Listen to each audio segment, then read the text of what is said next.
Cədvəldə şagirdlərin olimpiadanın ilk 2 turunda düz yazdıqları sualların sayı cədvəlin aşağısında isə 1 və 2-ci tur üçün bir düz cavaba görə şagirdə verilən bal göstərilib, səhv yazılmış və ya ötürülmüş suala görə bal çıxılmır. Y2 xanasına elə düstur yazmaq lazımdır ki, həmin düsturu Y3, Y8 diapazondakı xanalara köçürdükdə deyir, hər şagirdin 2 mərhələdə topladıqları balların cəmi hesablansın. İndi deyim də, birinci turda standart olaraq hər düz cavaba görə verilən bal 5 bal. İkinci turda da hər düz cavaba görə verilən bal 10 baldır. Düzdür? İndi birinci turda C nə deyir burada?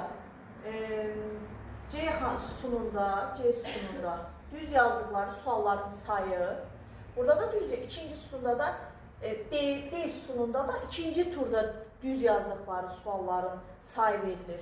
Yəni onun balını tapmaq üçün, məsələn, Həsənin düz yazdığı suallara görə balı nə qədər olar? 8 sualı düz yazıb, birinci turda bir sualın balı 5 balıqsa 8-i vuraram 5-ə. İndi onu düstur halında yazmaq lazımdır. Nə yazarım? Onda C1 xanasını. Aha. C2 xanasını vuracağım. C10.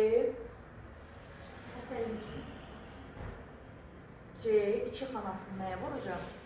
C2 xanasını vuracağım. Deməli,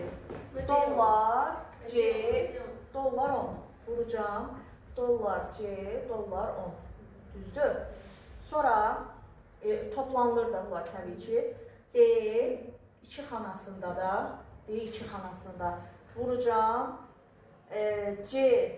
Dollar 11. Var mı belə cavab? Kimi hansı şart?